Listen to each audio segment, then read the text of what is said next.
హ్మ్. సర్టిఫికేట్స్ వల్ల జాబ్ వస్తుందంటే అది కరెక్ట్ కాదు. అస్సలు తప్పు. Entirely wrong. మనం నువ్వేం నేర్చుకున్నావు అన్నది కాదక్కడ. వాళ్ళకేం అవసరం అన్నది అది చూస్తారు. ఒకటి మాత్రం ఖచ్చితంగా చెప్పగలను. హ్మ్. Interview, exam like company exam ఉన్నంత డిఫికల్ట్‌గా నీ వర్క్ ఉండదక్కడ. అదైతే డామ్ ష్యూర్. ఓకే. నువ్వు నువ్వు ఏమన్నా ఓకే అన్నప్పుడు అడుగుతావా? లేకపోతే వెళ్ళిపోమంటావా? సరే స్టార్ట్ చేస్తానా? సో హాయ్ చెప్పు. గైస్. ఈ ఇంటర్వ్యూ అది చాలా ఇన్ఫార్మల్ గా ఉంటుంది. ఇక్కడ నా ముందున్నోడు కూడా అర్జున్ కృష్ణ నా ఫ్రెండ్. సో ఇద్దరం కలిసి 2022 బీటెక్ పాస్ అవుట్ అనమాట. నేను ఇంకా కార్పొరేట్కి వెళ్ళలేదు కానీ వీడు ఆల్రెడీ జాబ్ చేస్తున్నాడు. నేను మాస్టర్స్ కోసం వచ్చేసాను యూఎస్. సో వీడితో ఒకసారి అసలు ఎలా ఉంది అంటే అప్పటి నుంచి ఇప్పటి వరకు నేను వీడిని ఎలా ఉంటది ఏంటి కంపెనీ లోపల ఏం చేస్తున్నాడు వీడు నాకు ఏం తెలియదు అనమాట. బీటెక్ పాస్ అయ్యాము ఏదో క్వశ్చన్లు ఇస్తారో ఆన్సర్ రాస్తాము అయిపోయింది. సో ఇప్పుడు వీడిని అడుగుదాం అని చెప్పి ఈ ఇంటర్వ్యూ. అరే ఫస్ట్ నిన్ను ఇంట్రడ్యూస్ చేసుకో. నేను యాప్టస్ అనే కంపెనీలో లాస్ట్ 2 ఇయర్స్‌గా బ్యాక్ ఎండ్ డెవలపర్‌గా వర్క్ చేస్తున్నా. డాట్ నెట్ ఫ్రేమ్‌వర్క్ మీద. మోస్ట్‌లీ నా పార్ట్ అంతా కూడా ఈ బ్యాక్ ఎండ్ సైడే ఉంటుంది. ఏపీఐస్ కానీ, లైక్ క్లౌడ్ మేనేజ్మెంట్ కానీ దీని మీదే ఉంటుంది mostly. Yeah! So present work from హోమే కదా మొత్తం లేదంటే అప్పుడప్పుడు, అప్పుడప్పుడు, అప్పుడప్పుడు ఆఫీస్‌కెళ్ళాలి. మెయిన్ మీటింగ్స్ ఏమన్నా అప్పుడప్పుడు డిజైన్ అంటే నెలకి ఎన్ని సార్లు ఒక 2, 3 సార్లు వెళ్తావా? అట్లా అంటే లేదు. నాకైతే నువ్వు ఎప్పుడు గేమ్ ఆడదాం అది ఇది అని చెప్పి ఎప్పుడు నాకు అవైలబుల్ లోనే ఉంటావు మరి work from an home. Last week full hectic ఉండే. లాస్ట్ వీక్ ఫుల్ హెక్టిక్ ఉండే. కొన్నిసార్లు ఇప్పుడు కార్పొరేట్ లైఫ్ ఎలా ఉంటుందంటే, ఒక డ్యూరేషన్ నీకు హెక్టిక్ ఉంటది. ఇంకొన్ని మాకు స్ప్రింట్ అంటారు. కొన్ని స్ప్రింట్స్ హెక్టిక్ ఉంటాయి. కొన్ని స్ప్రింట్స్ హెక్టిక్ ఉండవు. స్ప్రింట్ అంటే ఏమంటే, ఒక డ్యూరేషన్. ఇప్పుడు 1 మంత్ గాని, లేదా 15 డేస్ గాని అట్లా ఒక స్ప్రింట్ అంటారు. సో, ఆ స్ప్రింట్‌కి కావాల్సిన ఫీచర్స్ కానీ, టాస్క్‌లు గాని ఉంటాయి. సో, ఆ స్ప్రింట్‌లో అయిపోవాలా అని. సో, అట్లా. కొన్ని స్ప్రింట్స్ హెక్టిక్ ఉంటాయి. కొన్ని స్ప్రింట్స్ ఫ్రీగా కొంచెం. అయిపోతే ఇంకా మనం గేమ్ ఆడుకుంటాం మిగతా టైంలో. ఓకే. సో ఎలా అనిపిస్తుంది నీకు అంటే ఇప్పుడు సడన్ గా ఎగ్జామ్స్ ఇవన్నిటి నుంచి ఒకేసారి కార్పొరేట్ టీమ్ లీడ్ మేనేజర్లు ఇవంతా ఎలా ఉంది ఆ స్విచ్ ఎలా అయింది అసలు నీకు ఎలా అనిపించింది? నేను యాహ్! కా అదే కాలేజ్ లైఫ్‌లో మనకి ఆహ్, ఓన్లీ ఎగ్జామ్స్ చదువుకోవడం. ఆ ఎగ్జామ్స్ కూడా ఎప్పుడు మనం చదివేది ఎప్పుడు ఎగ్జామ్స్‌కి 1 వీక్ ముందు. లాస్ట్ డే ఒక రోజు ముందు లాస్ట్ కూర్చొని డే 1 వీక్ ముందు చదువుకుంటాం, రాస్తాం. ఎవడు ఇంపార్టెంట్ మిగిలిన క్వశ్చన్ చెప్తారు. ఆ! మిగిలిన టైం అంతా మనకి క్లాస్ వినడమో, బంక్ కొట్టడమో, ఫుల్ లేదా అరకడం. రూమ్‌లోనే ఉండడమో. ఆ! ఓకే. అట్లనే అట్లనే ఉంటది. అంటే ఫ్రీ టైమ్ బావుంటది. రెస్పాన్సిబిలిటీస్ ఎక్కువుండవు. ఓన్లీ ఉండే భయం ఏందంటే లాస్ట్‌లో జాబ్ తెచ్చుకోవాలి. అంతకుమించి ఇంకేం భయం ఉండదు. ఇక్కడ ఎట్లా అంటే రెస్పాన్సిబిలిటీస్ పెరుగుతాయి మనకి. కార్పొరేట్ లైఫ్‌కొచ్చిన తర్వాత మనము ఇచ్చిన డెలివరీ లైక్ వాటెవర్ మన టాస్క్ డెలివరబుల్స్ ఉంటాయో అవి టైంకి మనం డెలివరీ చేయాలా? డెలివరీ ఇన్ ద సెన్స్ ఆ ఫీచర్ గాని అవి మనము కంప్లీట్ చేయాలా? పలానా స్ప్రింట్‌లో నీకి పలానా స్టోరీ పాయింట్స్, పలానా స్టోరీస్ నేను కంప్లీట్ చేయాలా? అని ఒక రెస్పాన్సిబిలిటీ ఉంటది. నువ్వు చేయకపోతే అడుగుతారు గదా! ఎందుకు అవును. ఇది అవ్వలేదు అని. సో, ఆ రెస్పాన్సిబిలిటీ స్టార్టింగ్‌లో నేను జాయిన్ అయినప్పుడు నాకేమన్నా డౌటొచ్చినా, ఏమన్నా అడగాలన్నా కొంచెం భయముంటది. ఏమనుకుంటారో? ఒకవేళ మనకి ఆబ్వియస్‌లీ మనకి నువ్వు ఫ్రెషర్‌గా జాయిన్ అయినప్పుడు యూ యూ కాంట్ ఎక్స్‌పెక్ట్ నీకు అన్నీ వచ్చు. అదిగో సిస్టమ్ చేతిలో పెట్టి చేసేయి ఫంక్షనాలిటీ రాసేయి అని ఎవరు అడగరు. వాళ్ళు కూడా మోస్ట్‌లీ నీకు స్టార్టింగ్‌లో నువ్వు నీ నీ నీ గురించి వాళ్ళకి తెలీదు గాబట్టి చిన్న చిన్న టాస్కులతోనే స్టార్ట్ జేస్తారు. అక్కడ గూడా ఎలా ఉంటుందంటే నీకీ ఎక్దమ్ అని ఒకేసారి పెద్ద టాస్క్ తీసుకొచ్చి నీ నెత్తి మీదేయరు. స్లోగా పిక్ చేసుకుంటా ఎళ్తారు. స్లోగా చిన్న టాస్క్ ఇస్తూ అట్లా. సో, అట్లా నీకు గ్రూమింగ్ అయితుంది బాగా. స్లోగా ఓకే. ఒక్కొక్క దాని మీద. నా ఫస్ట్ టాస్క్ జేయడానికి 1 మంత్ టైం పట్టింది. టు బీ హానెస్ట్ నేను నా ఫస్ట్ టాస్క్ టెస్ట్ కేసెస్ రాయడం అంతే. నేను డెవలపరే. టెస్ట్ కేస్ ఎందుకంటే డెవలపర్ సైడ్ నుండి కూడా టెస్ట్ కేస్ ఉంటాయి ఫీచర్స్‌కి. ఆ టెస్ట్ కే నేను కొత్త గదా! నాకు పెద్ద ఫంక్షనాలిటీస్ ఇవ్వరు. సో, నేను చిన్న టెస్ట్ కేస్ రాయాల. ఒక ప్రాజెక్ట్ అంతా. అది రాయడానికి లిటరల్లీ నాకు 1 మంత్ టైం పట్టింది. ఎందుకు? మన కాలేజ్‌లో ఇవన్నీ చెప్పరు. మన ఓకే. అంటే ఒక్కసారి ఆగు. నేను ఒక క్వెషన్ అడుగుతాను. అంటే ఇప్పుడు మన కాలేజ్‌లో మనం సి నేర్చుకుంటాం, పైథాన్ నేర్చుకుంటాం. ఆహ్, ఆల్గోరిథమ్స్ నేర్పిస్తారు. సెర్చ్ ఆల్గోరిథం అంటారు. బబుల్ సార్ట్ అంటారు. ఇట్లా అంటే చాలా నేర్పిస్తారు. ఇవన్నీ నీకు ఇక్కడ పనికొస్తున్నాయా? లేదంటే ఇక్కడికి వచ్చిన తర్వాత మళ్ళీ కంప్లీట్‌లీ ఏమన్నా డిఫరెంట్ డెవలప్‌మెంట్ ఏమన్నా అంటే ఏమైనా అప్లికేషన్స్ నేర్చుకోవాలా? లేదంటే ప్రతి కంపెనీకి ఇండివిడ్యువల్‌గా వాళ్ళకి కొన్ని ఇన్‌బిల్ట్ ఉంటాయి కదా! సో, అట్లాంటివి ఏమన్నా నేర్చుకుంటావా? లేదంటే ఇవన్నీ పనికొచ్చినాయి ఇక్కడ నీకు? బికాజ్ మన బీటెక్‌లో చాలా నేర్చుకుంటాం మనం. ఈ అట్లా. ఆ, ఆ, నేను చెప్పేది హ్మ్. ఏంటంటే అవన్నీ హ్మ్. ఇక్కడ పనికొస్తాయా అంటే అవన్నీ నువ్వు యూజ్ చేయవు, ఆబ్వియస్లీ యూజ్ హ్మ్. చేయవు. బట్ హ్మ్. అవి తెలుసుకోవడం వల్ల నీకు లాజిక్ బిల్డ్ అవుతుంది, నీకు కొంచెము యూజ్ అనేది ఉంటుంది. ఇప్పుడు నేను ఎలా చెప్తున్నా అంటే ఇప్పుడు నువ్వు చిన్నప్పటి నుండి ఇంగ్లీష్ హ్మ్. గ్రామర్ నేర్చుకుంటావు, ఏబిసిడీలు నేర్చుకుంటావు, వర్డ్స్ నేర్చుకుంటావు, సెంటెన్స్ నేర్చుకుంటావు, అన్ని నేర్చుకుంటావు. హిందీ, హ్మ్. మ్యాథ్స్, నంబర్స్, ఇంటీరియర్స్ అని, డిఫరెన్షియేషన్, హ్మ్. ఇంటిగ్రేషన్ అన్ని నేర్చుకుంటావు. సో నువ్వు తర్వాత నీ 10th తర్వాత లేదా ఇంటర్కి వెళ్ళినప్పుడు కానీ ఆబ్వియస్లీ నీకు అవే ఉండవు కదా. కానీ హ్మ్. అవి యూస్ చేసుకోవాల్సిన సిచ్యువేషన్స్ వస్తాయి. అంటే నువ్వు అవి కోడ్ చేయగలిగావంటే నీకు లాజిక్ బిల్డ్ అవుతుంది. అంటే you have okay. That problem solving capability. Problem solving capability వస్తుంది, దానికోసం చేయాలి. అవే ఉంటాయని రూల్ లేదు. అండ్ ఆబ్వియస్లీ నువ్వేం నేర్చుకున్నావు అన్నది కాదు అక్కడ, వాళ్ళకేం అవసరం అన్నది అది చూస్తారు. ఇప్పుడు నాకు పైథాన్ ఓకే. వచ్చు, జావా హ్మ్. వచ్చు అంటే మాకు డాట్ నెట్ కావాలా. నువ్వు ఓకే. పైథాన్లో చేస్తా. సి లాంగ్వేజ్ ఏదైనా లాజిక్ హ్మ్. అదే, సింటాక్స్ మారుతుంది. కరెక్టే. ఆ! కొన్ని లైక్ కొన్ని ఇన్బిల్ట్ ఫంక్షనాలిటీస్ కానీ కొన్ని డిఫరెంట్ ఉంటాయి అంతే. బట్ లాజిక్ అనేది మెయిన్ ఇక్కడ. భావం ఒకటే గాని లాంగ్వేజ్ వేరంతే. లాంగ్వేజ్ వేరే. ఇన్ జనరల్‌గా. ఓకే. మ్మ్. సో, నీకు అన్ని లాజిక్స్ బిల్డ్ చేయడానికి హెల్ప్ అయింది. ఓకే. డన్. బట్ ఇప్పుడు ఎవరైనా కొత్తగా కోడింగ్ స్టార్ట్ చేయాలి. ఇప్పుడు జాబ్ కావాలి గదా! నాన్ ఐటీ ఫీల్డ్ నుంచి చాలా మంది ఐటీ ఫీల్డ్‌కి వద్దాం అనుకుంటారు. సో, వాళ్ళు ఎలా స్టార్ట్ చేస్తే బెస్ట్? ఒకటి మాత్రం ఖచ్చితంగా చెప్పగలను, హ్మ్. Interview exam like company exam ఉన్నంత డిఫికల్ట్గా నీ వర్క్ ఉండదు అక్కడ.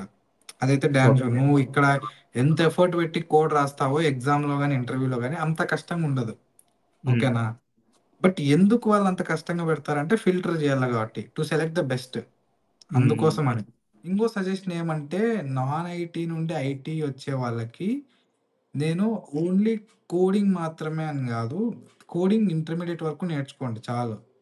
బట్ అలాంగ్ విత్ దట్ ఏదైనా ఒక టెక్నాలజీ నేర్చుకోవడానికి ట్రై చేయండి. ఓన్లీ కోడింగ్ కాకుండా లెటస్ సే ఇప్పుడు నేను జావా నేర్చుకున్నాను, జావా మాత్రమే నేర్చుకుంటా అని అంటే కష్టం. ఏదైనా ఒక లెట్స్ సే జావాతో పాటి ఏదైనా ఒక technology like front end UI designing కానీ, హెచ్టిఎంఎల్, సిఎస్ఎస్, జావా స్క్రిప్ట్ కానీ, లేదా రియాక్ట్ జేఎస్, యాంగులర్ లేదా బ్యాక్ ఎండ్ ఏదైనా గానీ అది. ఓకే. ఎందుకంటే ఆ! ఏదైనా ఒకటి నేర్చుకుంటే నీకు మిగతావన్నీ నువ్వు కనెక్ట్ చేసుకోగలుగుతావు. ఓకే. దీంట్లో హ్మ్. ఇట్లుంటుంది అని నీకు డాట్స్ కనెక్ట్ అయితాయి. లేదు నేను ఉత్త కోడింగ్ నేర్చుకున్నా అని అనుకున్నావు అనుకో, ఎంతసేపు కూడా నీది ఎట్లుంటుందంటే లెర్నింగ్ కోడ్ రాసి టెర్మినల్ అవుట్‌పుట్ జూస్తావు అంతే. హ్మ్. టెర్మినల్ ఇట్లా కోడ్ రాసి టెర్మినల్ అవుట్‌పుట్ చూస్తే మనకి ఇంట్రెస్ట్ రాదు. బీటెక్ నుండి అంతా అదే చేసుంటావు ఇంగ. అదే కదా! ఆ! రియల్ టైమ్ నేర్చుకుంటే కొంచెం యూజ్ అవుతుంది. అట్లనే నువ్వు ఏదైతే టెక్నాలజీ నేర్చుకుంటావో దాని మీద బేసిక్ ప్రాజెక్ట్స్ ఒక ఇప్పుడు మనం 2, 3. అలాగే ఇప్పుడు మనం ఇప్పుడు నేర్చుకుంటాం అనే టాపికొస్తే, చాలా మందేంటంటే ఇప్పుడు 6,000, 10,000 కట్టి కోర్సులు జాయిన్ అవుతారనమాట. బేసిక్ పైథాన్ అని జెప్పి ఇప్పుడు ఎవడో ఒకడొస్తాడు. అరె 6,000 ఇవ్వు నేను నేర్పిస్తా నీకు పైథాన్ అని జెప్పి, లేదంటే సి లాంగ్వేజ్ నేర్పిస్తా 5,000 కట్టమంటాడు. అవన్నీ మనకి యూట్యూబ్‌లో దొరుకుతాయి మనకి. సో ఇప్పుడు ఏంటి సర్టిఫికేట్ కోసం మనం నేర్చుకోవాలా? ఆ సర్టిఫికేట్ మన రెజ్యూమ్‌లో పెడితే ఏమన్నా వెయిటేజ్ ఉంటదంటావా? లేదంటే ఇప్పుడు మనం నార్మల్‌గా నేర్చుకుంటాం గదా! మనం నేర్చుకొని ఇప్పుడు లీడ్ కోడ్ లాంటి వాటిలో ఏదన్నా చేసి కోడింగ్ చేసి కొన్ని బ్యాచెస్ వస్తాయి కదా! అలాంటివి మెన్షన్ చేస్తే బెటరా? అంటే రెజ్యూమ్‌కి ఎలాంటి బెటర్ అని చెప్పి. సర్టిఫికేట్ అనేది ఒక బోనస్ పాయింట్ లాగా అంతే. హ్మ్. సర్టిఫికేట్ మెయిన్ అని కాదు. ఇప్పుడు నేను నా రెజ్యూమ్‌లో 5 సర్టిఫికేట్‌లు పెట్టుకొని ఇంటర్వ్యూలో వాడు చిన్న బేసిక్ క్వెషన్ అడిగితే నేను చెప్పకపోతే ఇప్పుడు ఆ సర్టిఫికేట్‌లు చూసి వాడు నాకు జాబ్ ఇయ్యడు కదా. హ్మ్. సర్టిఫికేట్స్ వల్ల జాబ్ వస్తుందంటే అది కరెక్ట్ కాదు. అస్సలు తప్పు. Entirely because wrong. మనం నేర్చుకున్నప్పుడు మనం కంప్లీట్‌లీ యూట్యూబ్ నుంచే నేర్చుకున్నాం గదా! అది. సో, ఇప్పుడేంటంటే ఆ! మోస్ట్‌లీ నేను చూస్తున్నాను. చాలా మంది ఏంటంటే దానికి అడిక్ట్ అయిపోతున్నారనమాట. డబ్బులు గూడా మామూలుగా కాదది. 6 నుంచి స్టార్ట్ అవుతుందన్నమాట. 6,000 నుండి స్టార్ట్ అయ్యి ఇంకా పైకెళ్తుందన్నమాట. కిందకి లేదు. అందుకని చెప్పి క్వెషన్ అడిగాను అసలు. ఒకటి చూస్తూ హ్మ్.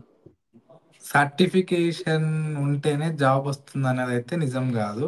నీ హ్మ్. యూట్యూబ్‌లో చూసి నేర్చుకున్నా కూడా నీకు హ్మ్. అక్కడ స్కిల్ రావాలా అంతే. హ్మ్. ఆ సర్టిఫికేషన్ ఎందుకంటే ఒక ప్రూఫ్ నీకు ఆ స్కిల్ ఉందని. ఎందుకంటే ఇంటర్వ్యూవర్ దగ్గరికెళ్ళినప్పుడు నా హ్మ్. నాకు పలానా లాంగ్వేజ్ వచ్చు అంటే ప్రూఫ్ ఏంటి? ఆబ్వియస్లీ నువ్వు సర్టిఫికేట్ చూపించినా కూడా క్వశ్చన్స్ వేస్తారు మోస్ట్లీ. హ్మ్. But it acts like a bonus point అంతే. హ్మ్. ఆ, సో, మనం ఏదైనా ఒక రియల్ టైమ్ ప్రాజెక్ట్ చేసి దాన్ని రెజ్యూమ్‌లో యాడ్ చేసుకుంటే అది ఇంకా ప్లస్ పాయింట్ అయ్యే ఛాన్స్ ఉంది కదా! ఇట్లయితే. ఎస్, దాని ఇదే మీద మెయిన్. క్వెషన్స్ అడుగుతారు. ఆ! ఇదే మెయిన్. నేను సర్టిఫికేషన్స్ కన్నా హ్మ్. ప్రాజెక్ట్స్ చేయడమే ఇంపార్టెంట్. సర్టిఫికేషన్స్ అనేవి నువ్వు డబ్బులు కట్టినా కూడా ఇస్తారు. నువ్వేం హ్మ్. పెద్దగా చేయకపోయినా కూడా లాస్ట్‌లో సర్టిఫికేట్ ఇచ్చి పంపిస్తారు. హ్మ్. అదే ప్రాజెక్ట్స్ చేస్తే నీకు హ్మ్. నాలెడ్జ్ వస్తది. రియల్ టైమ్ లైక్ ఇంట్రెస్ట్ వస్తుంది. నీకు ఫస్ట్ ఆఫ్ ఆల్ ఇంట్రెస్ట్ అనేది క్రియేట్ అవుతుంది. అట్ ద హ్మ్. సేమ్ టైమ్ నీకు రియల్ లైఫ్‌లో నువ్వు ఎలా సాఫ్ట్‌వేర్ బిల్డ్ చేస్తావు అనే ఒక ఐడియా వస్తుంది నీకు. హ్మ్. ప్రాజెక్ట్స్ చేయడం ఇంపార్టెంట్ సర్టిఫికేషన్స్ కంటే. ఇంకా వర్క్ లైఫ్ ఎలా మేనేజ్ చేస్తున్నావు? అంటే కార్పొరేట్ అంటే ఫుల్ బర్డెన్ ఉంటుంది. ప్రెషర్ ఉంటుంది పైనుంచి. సో, నీకెలా అనిపించింది? అట్లేముండదు. ఆ! అట్లేముండదు. టైమ్ టు టైమ్ చేస్తే ఏ బర్డెన్ ఉండదు. వర్క్ హ్మ్. చేయకోకుండా దాన్ని స్కిప్ చేసి రేపు చేద్దాంలే, మర్నాడు చేద్దాంలే అనుకుంటే లాస్ట్ రోజు బర్డెన్ ఉంటది. ఆబ్వియస్లీ మాకు ఎలా ఉంటదంటే చెప్తాడు. 15 డేస్ ఉంటే సారీ యాక్చువల్లీ హ్మ్. 15 డేస్ అనుకుంటే వన్ స్ప్రింట్. 2 వీకెండ్స్ దాంట్లో ఎళ్ళిపోతే 4 డేస్ ఎళ్ళిపోతాయి. ఇంక 11 డేస్ ఉంటాయి. ఇంకా 11 డేస్‌లో నీకు క్యూఏ టెస్టింగ్ ఉంటది. నువ్వు చేసిన ఫంక్షనాలిటీస్ ఖచ్చితంగా క్యూఏ ద్వారానే డెలివరీ అవుతాయి. సో, క్యూఏ వాళ్ళు ఒక 3 డేస్, 4 డేస్ తీసుకుంటారు టెస్టింగ్‌కి. లెట్స్ సే 3 డేస్ అనుకో. నీకింకా మిగిలేది 8 days. To be honest 8 days. So, ఈ 8 డేస్ ఆ ఎయిత్ డే వచ్చేసి కోడ్ ఫ్రీజ్ ఉంటది. సో, ఆ కోడ్ ఫ్రీజ్ తర్వాత నువ్వు ఏం ఫంక్షనాలిటీ రాసినా నీకు తీసుకోరు. సో, ఏమున్నా కోడ్ ఫ్రీజ్‌కి ముందే నువ్వు నీదన్నీ అయిపోగొట్టుకోవాల. అండ్ డాట్ నెట్ అంటున్నావు. డాట్ నెట్ నాకు తెలిసి నువ్వు డాట్ నెట్ అయితే అసలు నేర్చుకోలేదు. బీటెక్‌లో నువ్వు డాట్ నెట్ మీద వర్క్ చేయడం గాని, ఆ పేరు నీ దగ్గర నుంచి నేను అసలు వినలేదది. సో, కంప్లీట్‌లీ న్యూ హ్మ్. కదా అది నీకు. ఒకసారి నువ్వు కార్పొరేట్ ఆ! లైఫ్‌లోకొస్తే నువ్వు విన్నా, వినకపోయినా నేర్చుకోవాల్సిందే. అండ్ ఇప్పుడు నేను రేపు చూసినంత వరకు నువ్వు ఫ్లట్టర్ మీద చేసావు. వెబ్ డెవలప్‌మెంట్ చేసావు మోస్ట్‌లీ. అంతే ఇప్పుడు గదా! అదే ఫ్లట్టర్ అదే. మీద చేసావు. జావా స్క్రిప్ట్స్ ఇవన్నీ ఓకే. తర్వాత వెంటనే డాట్ నెట్. అంటే ఇప్పుడు ఎట్లా ఇది? నేర్చుకుంటానికి సీ ఎట్లా అనిపించింది? నేను ఫస్ట్ 1 మంత్ అప్పుడు ఆబ్వియస్‌లీ మనకి హ్మ్. రాదని వాళ్ళకి కూడా ఐడియా ఉంటది. ఫ్రెషర్ హ్మ్. కాబట్టి. సో, హ్మ్. ఒక కోర్స్ లైక్ ఉడేమీలోనో లేదంటే యూట్యూబ్‌లోనో కొన్ని వీడియోస్ లైక్ వాళ్ళు హ్మ్. సజెస్ట్ చేస్తారు. హ్మ్. దాన్ని చూసి it's around 6 hours, 8 hours course అది. దాన్ని ఓకే. చూసి నేర్చుకొని అట్ ద సేమ్ టైమ్ అది అయిపోయిన తర్వాత నీకు లాస్ట్‌లో ఒక చిన్న టాస్క్ ఇస్తారు. అంటే ఎంతవరకు నీ అండర్‌స్టాండింగ్ ఉందని. ఆ టాస్క్ హ్మ్. కంప్లీట్ చేసిన తర్వాత చాలు. ఇంక స్లోగా పిక్ చేసుకుంటారు. అంతే. అంతకుమించి హ్మ్. పెద్దగా ఏం లేదు. అది సిమిలర్ టు జావా. జావా లానే ఉంటది కాబట్టి నాకు ఓకే. ఈజీ అయింది. ఓకే మామ. ఇప్పుడు నువ్వు మళ్ళీ ఒకవేళ 2 ఇయర్స్ ఎక్స్‌పీరియన్స్ అయింది. మళ్ళీ ఒకవేళ నువ్వు బీటెక్ నుంచి స్టార్ట్ చేస్తున్నావు. ఫైనల్ ఇయర్‌లో ఉన్నావు. సో, నువ్వెట్లా స్టార్ట్ చేస్తావు మళ్ళీ? కోడింగ్ ఎలా నేర్చుకుంటావు? ఎలా అప్లై చేద్దాం అనుకుంటున్నావు? ఎలాంటి కంపెనీస్ టార్గెట్ చేద్దాం అనుకుంటున్నావు? సో, ఇట్లా ఒకసారి. అంటే టైమ్ ట్రావెల్ చేసి మళ్ళీ ఒకసారి ఆ! బ్యాక్‌కెళ్ళే అంతే. ఛాన్స్ నీకా వస్తదా? పవర్ ఉంటే ఏం చేస్తావు? ఆ! సీ నేను హ్మ్. చేసిన మిస్టేక్ ఏంటంటే, అప్పుడు నాకు ఎవరు స్పెసిఫిక్‌గా చెప్పేవాళ్ళు లేరు. అంటే హ్మ్. నువ్వు కోడింగ్ నేర్చుకో, పలానా టెక్నాలజీ నేర్చుకో, హ్మ్. కోడింగ్ ప్రాబ్లమ్స్ ప్రాక్టీస్ చెయ్యి. ఇవన్నీ హ్మ్. ఎవరు చెప్పలేదు. హ్మ్. జస్ట్ ఫోర్త్ ఇయర్ వచ్చాక లేదా థర్డ్ ఇయర్ ఎండింగ్ అప్పుడు మనకేం రాలేదే యాక్చువల్లీ నేను కూడా మోస్ట్‌లీ హ్మ్. నాకు అంటిల్ థర్డ్ ఇయర్ వరకు నాకేం కోడింగ్ రాదు. To be honest. హ్మ్. సెకండ్ ఇయర్‌లో ఎగ్జామ్ ఉంటే హ్మ్. డీఎస్ఏ హ్మ్. నీకొచ్చు అప్పుడు. నువ్వు ఎక్స్‌ప్లెయిన్ చేస్తా అంటివి. నాకు నువ్వు ఆ! నువ్వు ఎక్స్‌ప్లెయిన్ చేసినా కూడా మాకు అర్థమయ్యేది కాదు అప్పట్లో. ఎందుకంటే మాకు హ్మ్. తెలీదు. మాకు లాజిక్ అనేది అంత ఐడియా లేదు. హ్మ్. అలాంటిది నేనే ఇప్పుడు బాగా సర్వైవ్ అవుతున్నా. ఆఫ్‌కోర్స్ నాకు లాస్ట్ 2 మంత్స్ సారీ 6 మంత్స్ బ్యాకే నేను ప్రమోషన్ కూడా వచ్చింది. సో, హ్మ్. నేనే ఇంత పికప్ అయ్యానంటే ఇంకా హ్మ్. ఆబ్వియస్లీ నేను చేయగలిగానంటే నాన్ ఐటీ నుండి వచ్చిన వాళ్ళు కూడా ఖచ్చితంగా చేయగలరు. ఎవరైనా హ్మ్. చేయగలరు. వేరే హ్మ్. నువ్వు ఖచ్చితంగా సీఎస్‌సీనే అయి ఉండాలా అని లేదు. ఆఫ్‌కోర్స్ సీఎస్‌సీలో ఉన్న వాళ్ళకి కూడా చాలా మందికి ఇప్పటికి కోడింగ్ రాదు. అది నేను అదే మా క్వెషన్ ఏంటంటే ఇప్పుడు నేను చూసాను కదా! 4 ఇయర్స్ బీటెక్ చేస్తాము. మాస్టర్స్‌కొచ్చిన వాళ్ళు 2 ఇయర్స్ మాస్టర్స్ చేస్తారు. మొత్తం ఎన్నేళ్ళు 6 ఇయర్స్ వాళ్ళు ఇక్కడ సీఎస్ ఫీల్డ్‌లో ఉన్నారనమాట. బట్ స్టిల్ వాళ్ళ కంపెనీకి అప్లై చేయాలంటే మళ్ళీ బేసిక్ సి సింటాక్స్ ఏంటి? పైథాన్ సింటాక్స్ ఏంటి? మళ్ళీ లూపింగ్ వస్తారనమాట. అదే. అంతవరకు ఆ! అదే. అదే నేను చెప్పేది. ఇక్కడ హ్మ్. ఒకటి అందరి మైండ్‌లో ఒకటి ఉంటది. అదేంటంటే హ్మ్.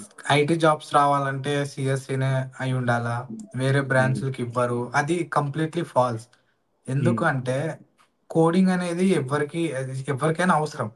మనకి హ్మ్. స్టీవ్ జాబ్స్ కూడా అదే చెప్తాడు కదా, ఎవ్రీ వన్ అవునవును. Should learn the coding, how to programme a computer are how to programme something అని. ఫస్ట్ సో థింగ్ అది మనకి ఒక లాజికల్ థింకింగ్ నేర్పిస్తుంది కోడింగ్ అనేది. నేర్పిస్తుంది. At the same time it's not specific to some group of people. So హ్మ్. ఎవరైనా నేర్చుకోగలరు, just వాళ్ళు హ్మ్. దాని మీద టైం కేటాయించాలి. ఇప్పుడు చిన్నప్పటి హ్మ్. నుండి నువ్వు ఏబిసిడీలు టేబుల్స్ ఎన్నిసార్లు రాసింటావు, ఎన్నిసార్లు రాసింటే నీకు ఇప్పుడు అవి నువ్వు దాని గురించి హ్మ్. ఆలోచించాల్సిన అవసరం లేదు, ఫాస్ట్ గా వస్తాయి. అలానే ఇప్పుడు జనరల్ గా ఒక బిగినర్ గా నేనైనా సరే హ్మ్. స్టార్టింగ్ లో నా జర్నీలో నాకున్న మెయిన్ మిస్కన్సెప్షన్ ఏంటంటే, ఇప్పుడు ఏదైనా ఓ, ఒక లెక్చర్ వింటామా, లెట్స్ సే హ్మ్. ఫర్ లూప్స్ అని వింటాం లేదా ఇఫ్ కండిషన్స్ అని వింటామా, ఏం హ్మ్. చేస్తాం, ప్రాక్టీస్ చేయను, ఏం చేయను, హ్మ్. వెంటనే ఒక కోడింగ్ క్వశ్చన్ సాల్వ్ చేయడానికి వెళ్తా. సరే హ్మ్. వెళ్ళాను, వెళ్ళిన తర్వాత అది ఈజీ అనుకో చేస్తాను, హ్మ్. కాన్ఫిడెన్స్ బూస్ట్ అవుతుంది, నెక్స్ట్ క్వశ్చన్కి హ్మ్. వెళ్తాను, అక్కడ హ్మ్. కష్టమైనది ఉంటుంది, ఆబ్వియస్లీ హ్మ్. మనకి ఆ లాజిక్ అనేది రాదు. అప్పుడు ఏం హ్మ్. చేస్తాము, డిస్కరేజ్ అయిపోతా, వెంటనే హ్మ్. డిస్కరేజ్ అయిపోయి ఇది మనకి సెట్ ఇది కాదేమో. మనకి సెట్ కాదు. ఆ! ఇదేదో ఆ! ఆ! లేదు, లేదు, హ్మ్. లేదు. ఫస్ట్ క్వెషన్‌కే నేను డిస్కరేజ్ గాను గదా! మనం హ్మ్. ఎంతో హ్మ్. దాన్నేమంటారు, మోటివేషన్‌తో ఉంటాం. నెక్స్ట్ హ్మ్. క్వెషన్‌కెళ్తా. అది రాదు. హ్మ్. సరే హ్మ్. మూడో క్వెషన్‌కెళ్తా. ఆడ గూడా హ్మ్. రాదు. లాజిక్ రాదు. ఒక అర్ధగంట హ్మ్. సేపు కూర్చొని ఆలోచిస్తాం. హ్మ్. నిదానంగా సొల్యూషన్ చూస్తాం. అప్పుడు అరే! హ్మ్. ఇది ఇలా చేసిండొచ్చు కదా, నాకెందుకు ఈ థాట్ రాలేదు అని. మళ్ళీ ఇంకో హ్మ్. క్వెషన్‌కెళ్తావు. రాదు. ఏమైపోతుందంటే డిస్కరేజ్ అయిపోతాను. స్లోగా. ఇది హ్మ్. నాకు సెట్ కాదింకా, నేను చేయలేను అని. అక్కడే హ్మ్. మోస్ట్ ఆఫ్ ద పీపుల్ తప్పు చేసేది. అక్కడే గివ్ అప్ హ్మ్. చేసేది.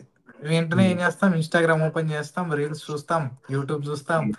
లేదంటే హ్మ్. ఇంక వదిలేస్తాం. ఇంక మళ్ళీ దాని జోలికి గూడా ఎళ్ళం. సో, హ్మ్. అలా కాకుండా ఇట్స్ కైండ్ ఆఫ్ ఎవ్రీడే ఒక హాబిట్ లాగా చేసుకోవాల. ఎవ్రీడే హ్మ్. ఒక 2 హవర్స్ నువ్వు దానికి, ఇప్పుడు ఒక ప్రాబ్లమ్ రాలేదనుకో, చూడు, సొల్యూషన్ చూడు, లాజిక్ అర్థం చేసుకో, మళ్ళీ హ్మ్. ప్రాక్టీస్ చెయ్యి, మళ్ళీ అదే కూడా రాయి. నెక్స్ట్ టైమ్ సిమిలర్ క్వెషన్స్ వచ్చినప్పుడు నీకు ఆ లాజిక్ అనేది ఆటోమేటిక్‌గా నీ బ్రెయిన్‌కొస్తది. లాజిక్ బిల్డింగ్ అనేది నువ్వు తెలివైనోడివైతేనో, నువ్వు చెస్ ఆడితేనో, లేదంటే హ్మ్. నువ్వు ఐన్‌స్టీన్ అయితేనో గాదు. ఇట్ కమ్స్ హ్మ్. With the practice. నువ్వు ప్రాక్టీస్ చేస్తే వస్తుంది లాజిక్ అనేది. ఒక హ్మ్. రాత్రిలో నాకు లాజిక్ వస్తది, ఒక 10 వీడియోలు చూసినా యూట్యూబ్‌లో లాజిక్ హ్మ్. వచ్చేస్తుందంటే అది రాదు. ఇట్ కమ్స్ హ్మ్. With the time. నువ్వు ఒక ప్రాక్టీస్ చేస్తూ ఉండు. హ్మ్. లాజిక్ ఇప్పుడు మజిల్ మెమరీ అని ఎలా అయితే ఉంటదో, నువ్వు క్వెషన్స్ ప్రాక్టీస్ చేస్తా ఉంటే నీ బ్రెయిన్‌లో ఉన్న మజిల్స్ యాక్టివేట్, నీకు ఆటోమేటిక్‌గా లాజిక్ అనేది వస్తది. ఆబ్వియస్‌లీ హ్మ్. వస్తది. నాకు సో, ఇప్పుడు అంతే ఎవరైనా మనకి కోడింగ్ నేర్పిస్తున్నాడు అంటే అది వాడు మనకి జస్ట్ ద సింటాక్స్ నేర్పిస్తున్నాడు. ఇప్పుడు ఇంగ్లీష్ నేర్పిస్తున్నాడు అంటే ఏంటి? వాడు మనకి జస్ట్ గ్రామర్ అవి నేర్పిస్తాడు. అంతేగాని కవిత్వం ఎవడు నేర్పియలేడు కదా! ఒక పోయెట్రీ రాయమంటే దట్ కమ్స్ ఫ్రమ్ అంటే మనకది ఒక హాబిట్యుయేట్ అయ్యి మనం దాన్ని చేస్తా ఉంటే ఒకరోజు మనం రాస్తాం మంచి పోయెట్రీ అనేది. సి సో, కోడింగ్ అట్లా ఎవరైనా నేర్పిస్ కోడింగ్ ఎవరైనా నేర్పిస్తున్నారు అంటే, హ్మ్. ఇన్ ఎ సెన్స్ వాళ్ళు మనకి హ్మ్. ఈజీగా, త్వరగా అర్థమయ్యేటట్టు చెప్తారని మీనింగ్ అంతే. హ్మ్. ఇప్పుడు హ్మ్. మనకి కాలేజ్‌లో లెక్చరర్ చెప్పినప్పుడు మనకు అర్థం కాదు. అదే హ్మ్. కాన్సెప్ట్ మన ఫ్రెండ్ చెప్తే బాగా అర్థమైపోతుంది. హ్మ్. జస్ట్ 1 అవర్‌లో మనకు అర్థమైపోతుంది. వాడు ఒక్కసారి హ్మ్. చెప్తే, 2 సార్లు చెప్తే అర్థమైపోతుంది. అంటే ఏంటి, మనకి తగ్గట్టు, మనకి త్వరగా అర్థమయ్యేటట్టు, మనకి ఎలా చెప్తే అర్థమవుతుందో అలా చెప్తారు కాబట్టి మనం కోర్సులు అవి ఇవి చేస్తాం, ఒక ఎగ్జాంపుల్ హ్మ్. తీసుకొని అలాగా. అందుకు యూజ్ అవుతుంది. బట్ నువ్వు దాంట్లో బాగా ఎక్స్‌పర్ట్ అవ్వాలి, లైక్ నీకు అదే కెరియర్‌గా తీసుకెళ్ళాలంటే నువ్వు ఖచ్చితంగా నీ సొంత ప్రాక్టీస్ అనేది ఉండాల. హ్మ్. జస్ట్ విత్ ద కోర్స్ అనేది ఇట్స్ నాట్ పాసిబుల్. హ్మ్. ఓన్లీ విత్ ద కోర్స్ నేను కోర్స్ చేస్తే జాబ్ వస్తుందంటే అది తప్పు. హ్మ్. కోర్స్‌తో అదే బోయపాటి సీని చెప్తాడు కదా, అది ఉండాలి, ఇది ఉండాలి అని. అలాగా 2 ఉండాల. యాహ్! సో అండ్ ఇప్పుడు రీసెంట్ టాపిక్ ఏఐ గురించి. అండ్ నేను ఛానల్ కూడా మోస్ట్లీ ఏఐ గురించే చేస్తున్నా కాబట్టి అసలు నీ ఉద్దేశం ఏంటి? ఏఐ గురించి నీ అభిప్రాయం ఏంటి? ఏమనుకుంటున్నావు? అది నీ జాబ్‌ని రీప్లేస్ చేయగలదు అనుకుంటున్నావా? నువ్వు ఇప్పుడు చేస్తున్న జాబ్‌ని? ఇప్పటికొచ్చేసి ఏ నా హ్మ్. ఒపీనియన్, లైక్ నా ఫీలింగ్, ఏఐ అనేది బిగిన్ అయింది hmm. Already. AI hmm. Trend అనేది బిగిన్ అయింది. హ్మ్. బిగిన్ అయ్యి it is about to go to an intermediate state. ఓకేనా? Hmm. Like hmm. From beginning stage to it is going to intermediate stage. Okay. Ah! Next 5 to 10 years లో it will go to the advance. Okay. Hmm. So hmm. అది advance స్టేజ్‌కెళ్ళినప్పుడు hmm. Obviously హ్మ్. 80% of the jobs replace అవుతాయి. Okay. Developer job అయినా replace అవుతుంది. Testing job అయినా హ్మ్. Replace అవుతుంది. లేదు నీకు డిజైనింగ్ జాబ్ అయినా కూడా రీప్లేస్ హ్మ్. అవుతుంది. దాంట్లో హ్మ్. అంతెందుకు, ఇప్పుడు చాట్ జీపీటీకి వెళ్ళి నాకు పలానా సాఫ్ట్వేర్, నాకు పలానా రిక్వైర్మెంట్స్ ఉండాలా, నేను హ్మ్. నా డిజైన్ ఎలా ఉండాలా, ఆర్కిటెక్చర్ ఏంటి, ఎలాంటి టెక్నాలజీస్ అంటే ఇప్పటికిప్పుడు అది చెప్పేస్తుంది. నువ్వు ఈ హ్మ్. టెక్నాలజీస్ వాడు, మీ ఆర్కిటెక్చర్ ఇలా ఉంటే ఆప్టిమైజ్ ఉంటుంది, రకరకాలుగా హ్మ్. అన్ని చెప్తుంది, ఇప్పుడు కూడా చెప్తుంది. సో హ్మ్. నేను అనేది ఏమంటే జాబ్స్ రీప్లేస్ అవుతాయి, బట్ వన్ థింగ్ హ్మ్. We should keep in mind అదేంటంటే ఏఐ అనేది కూడా మనం జనరేట్ చేసిండేదే. హ్మ్. సో ఏఐ డెవలప్ అవుతుందంటే విచ్ హ్మ్. మీన్స్ మన లెర్నింగ్ కూడా డెవలప్ అవుతుంది. హ్మ్. ఓకేనా? అంటే ఇప్పుడు నేను హ్మ్. ఒక సెటిల్ స్టేట్‌లో ఉంటాను. 10 ఇయర్స్ తర్వాత కూడా నేను డాట్ నెట్టే చేస్తా. నేను ఇవేం హ్మ్. నేర్చుకోను. నేను ఏఐ నేర్చుకోను. నేను డాట్ నెట్‌లోనే కూర్చుంటా అంటే నా జాబ్ ఆబ్వియస్‌లీ ఉండదు. హ్మ్. అర్థమైందా? సో హ్మ్. ఆ యాస్ ఎ ఏఐ డెవలప్స్, నువ్వు కూడా కొత్త టెక్నాలజీస్, హ్మ్. దాన్నేమంటారు prompt engineering. Prompt yeah! Yeah! Engineering prompt. ఆ! పెరుగుతాది. ప్రాంప్ట్ హ్మ్. ఇంజినీరింగ్ పెరుగుతుంది. సో, ఆబ్వియస్‌లీ నీకి వేరే టెక్నాలజీస్ కూడా, కొత్త టెక్నాలజీస్ వస్తాయి. అవి కూడా నేర్చుకునే యూజ్ అయితే గ్యారంటీగా ఉంటది. సో, ఆఫ్‌కోర్స్ అవి కొన్ని వర్క్స్ మనుషులేసి అని రీప్లేస్ చేస్తే మనం వాటిని కమాండ్ చేసే స్టేజ్‌కి మనం వెళ్తామనమాట. ఆ! ఆ! సో, ఆ! ఇన్ని జాబ్స్ మనం పోతాయి. ఆ జాబ్స్ రీప్లేస్ అవుతాయి. సో, మనం ప్రాబ్లమ్ కమాండ్ ఏమైందంటే చేస్తాము. ఆ! మనం డిజైన్ చేస్తాము. హ్మ్. బట్ ఓన్లీ థింగ్ ఏంటంటే we have to be updated according to the situation అంతే. హ్మ్. హ్మ్. సో, నాకు తెలిసి హ్మ్. హ్మ్. యాహ్! 'రోబో' మూవీలో చూపించినట్టు హ్మ్. ఒక చిట్టి ఇంకో చిట్టిని తయారు చేసి అట్లా అవ్వదు. ఒక అది చిట్టి ఆహ్, ఉంటది. కానీ మనం దాన్ని రెప్లికాస్ చేయడము, ఇంకొంచెం అడ్వాన్స్ హ్మ్. చేయడము అలాంటి జాబ్స్ ఉంటాయి. అంటే not just about robotics. I am just giving example అది అంతే. హ్మ్. ఇంకేంటి మామ? అంతే ఇంకా ఇంటర్వ్యూ గురించి. నువ్వేమైనా క్వెషన్స్ అడగాలనుకుంటున్నావా నన్ను? ఏం లేదు. ఇండియాకి ఎప్పుడొస్తావో చెప్తే ఇండియా వస్తా మామ. త్వరలోనే వస్తా. మాట్లాడదాం. ఒక వీడియో తర్వాత మాట్లాడదాం అది. ఓకే. సరే మామ అయితే. నిద్ర వస్తున్నట్టుంది. హ్మ్. అలసిపోయావా వర్కా? అదే చెప్పా కదా, లాస్ట్ 1 వీక్ నుండి హ్మ్. కొంచెం హెక్టిక్‌గా ఉంది. మా ఓకే. ఓకే. రిలీజ్ ఉంది. సో, రిలీజ్ ఉన్నప్పుడు వర్క్ హ్మ్. ఉంటది కొంచెం ఎక్కువగానే. ఓకే. ఓకే. సరే మామ అయితే. గుడ్ నైట్ రా. Okay. Good night. Hmm. Thanks good guys. Night.